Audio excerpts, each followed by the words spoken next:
Mesdames, Mesdemoiselles, Messieurs, pour vous qui venez de vous joindre à nous, merci de nous rester fidèles. Dominicalement Vôtre prend de l'envol. Depuis 6 heures du matin, nous vous servons en direct de la capitale de la République démocratique du Congo, je cite la ville-province de Kinshasa. Une journée dédiée à la prière pour la nation, une journée de consacration de la nation entre les mains de l'Éternel, notre Dieu, une journée de reconnaissance, d'adoration pour dire merci à l'Éternel Dieu pour tout ce bienfait.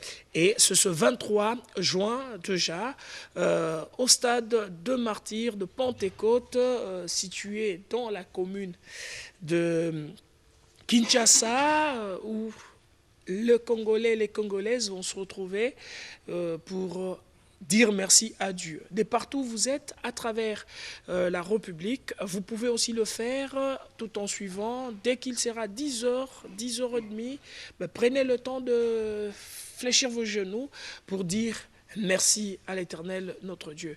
Aksanti Baba, Aksanti Mungu. Toi, Sagila Vidumukulo Abakulo, Matondo Nzambia Mono, merci, Matondo Mingi Nzambe Mo Kelly. Je vous annonce l'ambiance de Dominicalement Vôtre. Tout à l'heure à 9h juste, vous aurez droit aux informations en langue nationale, suite au match de la CAN. Et 10h30, 10h45, nous allons patcher l'antenne vers nos frères qui vont prier, dire merci à l'Éternel, notre Dieu, pour tout ce bien fait. Et déjà, les après-midi, vous aurez droit aux rencontres de football. Sur ces plateaux, 2 invités pour vous. 2 hommes des dieux. Il s'agit du pasteur Jean-Marc Kadima, lui qui nous vient de l'Allemagne, habillé aux couleurs de la République. Bonjour et bienvenue sur ce plateau, pasteur Jean-Marc. Bonjour mon frère Serge, bonjour à tous nos amis qui nous suivent partout. Voilà, pasteur Marc, lui il nous vient de Londres. Bonjour pasteur Marc. Bonjour, bien-aimé Serge. C'est un plaisir de vous avoir sur ces plateaux. Bon, je démarre avec mes questions. Parlons de la prière pour la nation, parlons de l'intercession de Congolais de la diaspora. Qui sommes-nous? Vous allez le découvrir, mais pasteur, fini le combat, vous ne tapez plus vos confrères à l'extérieur du pays et vous vous êtes décidé de revenir au pays.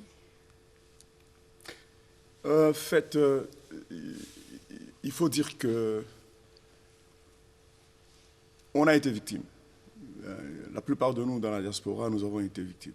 Nous avons été victimes, pourquoi? Parce que pendant très longtemps, on a laissé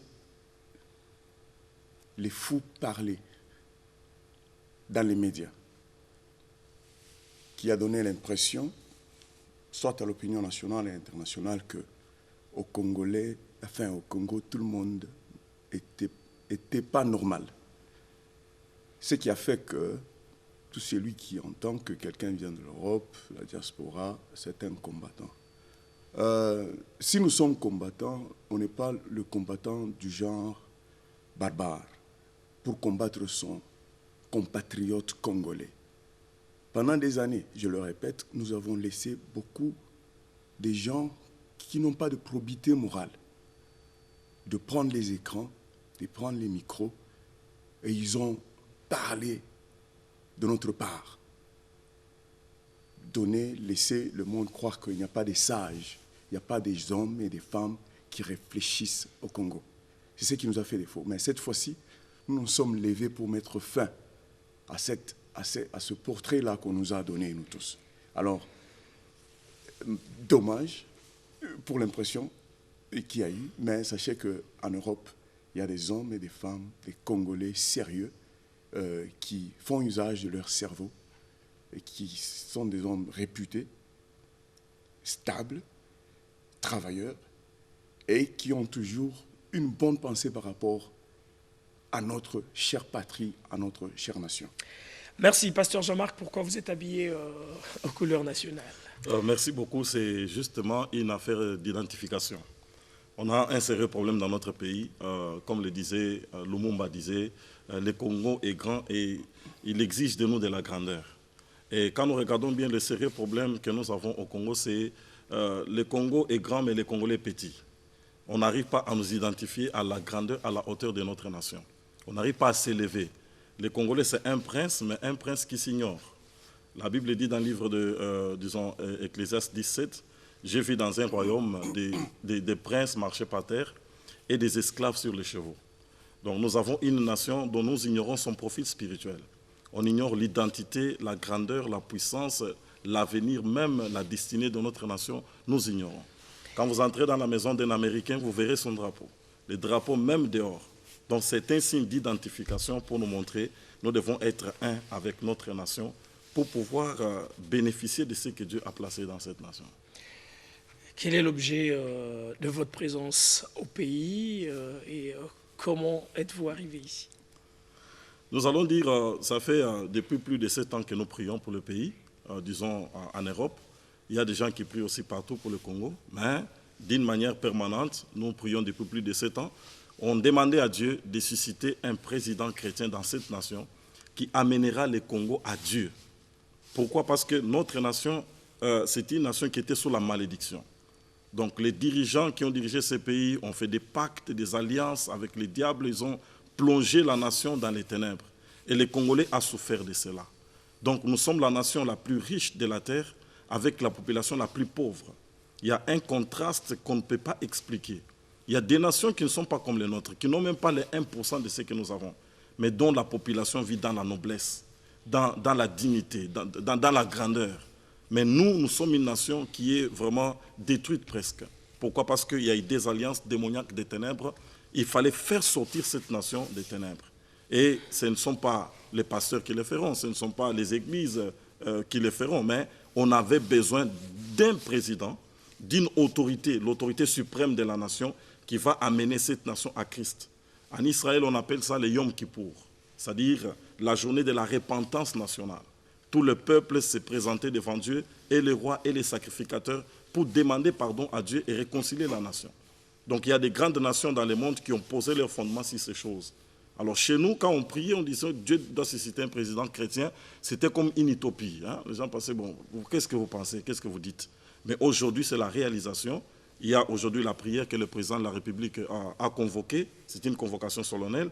Nous étions aussi invités, en fonction du travail que nous sommes en train de faire, pour que nous puissions venir participer à cela. Voilà la raison majeure pour laquelle nous sommes là aujourd'hui. Nous lançons l'invitation à tous ceux qui nous suivent maintenant, qu'à 10 heures juste, quel que soit ce que vous faites, vous pouvez même rater les cultes dans votre église, allons vite au stade des martyrs, parce que c'est un événement qui restera historique. C'est la première fois dans notre pays qu'une autorité suprême de cette nation convoque la nation devant l'Éternel.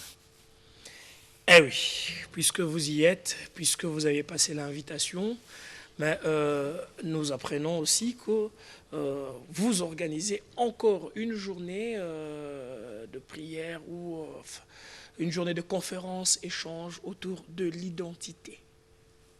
L'identité. Pourquoi ce thème-là? L'identité. Pourquoi aujourd'hui parler de l'identité? Et pourquoi écrire Congo comme on écrit Congo central avec K et non C? L'identité définit ce que nous sommes. Il est très important que nous puissions redécouvrir notre définition. D'abord personnellement, individuellement, et puis comme tout un peuple. Quelle est notre identité sur cette terre? Tout ce que Dieu a créé sur la terre des humains a un nom et a une raison d'exister, a une raison d'être. Alors, cette raison d'exister et cette raison d'être constituent cette identité. Alors, il est très important parce que si tu ne connais pas ton identité, tu risques de ne pas apprécier ta valeur. Et si tu ne sais pas apprécier ta valeur, on risque de te traiter de n'importe comment. Alors, il est très important que nous puissions recadrer les choses. Il est temps que nous puissions ramener un évangile qui va conscientiser les gens, qui va réveiller la conscience du Congolais afin qu'il puisse recouvrir sa vraie identité, comme un individu et comme un peuple. Alors, c'est pourquoi c'est vraiment fondamental que, en tout cas, tout celui qui a besoin de comprendre un peu, avec beaucoup plus de détails. En tout cas, le programme que nous organisons, c'est déjà le 29. qu'il soit là, en tout cas, il ne va pas le regretter. C'est ce que nous préparons pour le samedi prochain.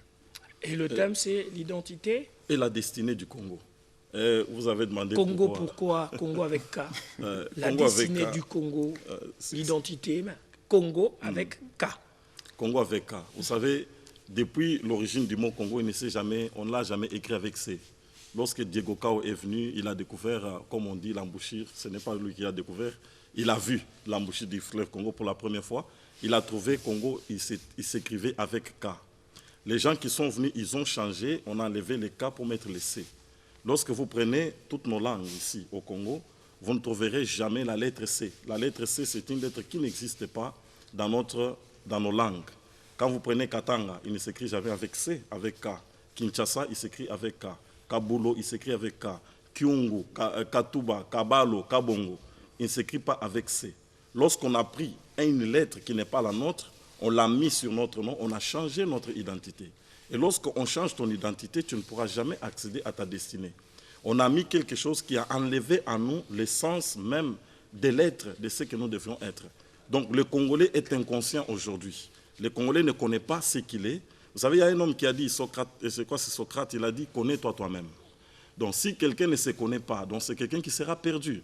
Et lorsqu'on vous fait porter un nom qui n'est pas le vôtre, parce que dans l'identité, il y a la vie. Les noms définissent la vie, définissent votre mission, définissent votre destinée. Votre destinée est cachée dans votre nom. Quand nous prenons la Bible, vous allez voir que les noms des gens, la mission des gens était liée à leur nom. Abraham portait une fausse identité. Tout à fait. Pour entrer dans sa destinée, Dieu est venu changer d'Abraham en Abraham. Nous avons Sarai, on a changé en Sarah. Parce que quand vous n'avez pas la vraie identité, vous n'accéderez jamais dans votre destinée. Vous allez souffrir comme un esclave sur cette terre, bien que vous avez toutes les richesses possibles du monde. C'est ça la maladie du Congo. Alors, pour y revenir, Congo avec K a 3 dimensions. Donc le mot Congo, dans la langue du Congo d'abord, il a 3 dimensions. Le Congo s'explique sur le plan physique. Congo avec K veut dire le centre de l'humanité. Okay. Et quand vous prenez notre pays, vous allez voir avec toutes les démonstrations géographiques possibles, nous allons voir que le Congo est au centre de l'humanité. Donc le Congo équilibre l'humanité, l'univers entier. Quand vous prenez, disons, on va expliquer ça, disons, parce que c'est un peu long, nous allons expliquer ça le samedi pour entrer en profondeur. D'abord sur le plan physique. Sur le plan social, le mot Congo veut dire amour et solidarité. Vous savez, nous sommes un peuple solidaire. Et c'est cette solidarité qui nous a mené aujourd'hui les malheurs. On avait ouvert nos frontières à nos frères qui étaient dans la détresse chez eux. Ils sont venus chez nous, ils nous ont piétinés parce qu'il y a des choses qu'on n'a pas compris de nous-mêmes. Regardez aujourd'hui les Congolais, vous allez trouver les tribalismes, la division, ainsi de suite. Pourquoi? Parce que le diable ne veut pas qu'on accède à cet attribut de notre identité qui parle de l'amour. J'ai bien suivi le discours du roi Mvitankanga, qui était mort à la bataille d'Ambouila en 1665. C'est l'un des premiers rois du Congo qui a parlé sur l'unité. Il a dit que si le Congo est une pierre, à condition qu'il soit un, uni. Donc l'unité du Congo, c'est notre seule chance pour survivre, c'est l'unité de notre pays. Et ça passe par cet attribut de notre identité, l'amour, l'unité. Troisième point, dans la deuxième explication, le mot Congo veut dire ceinture. Or, la ceinture dans la Bible est expliquée comme la vérité. La vérité, c'est la nature des adorateurs. Les vrais adorateurs adorent le Père en esprit et en vérité. Ça montre qu'en nous, il y a la nature des adorateurs. Prenez dans le monde entier, demandez à un Européen qui chante bien, on te dira les Africains. Allez chez les Africains, posez la question à un Camerounais qui chante bien, on te dira les Congolais. C'est-à-dire, en nous, il y a déjà cette nature de l'adoration que Dieu a placée, mais qu'on n'a pas compris, même le sens, même la mission. Troisième explication du mot Congo, on va entrer sur le plan spirituel. Sur le plan spirituel, le mot Congo veut dire Dieu. En Kikongo, on appelle Dieu Né Congo Kalunga, c'est-à-dire Dieu Tout-Puissant. Alors nous sommes une race sacerdotale royale, appelée par Dieu pour offrir les offrandes dans ces temps de la fin et préparer l'Église au retour de Jésus-Christ. Donc là, je vous ai flashé seulement.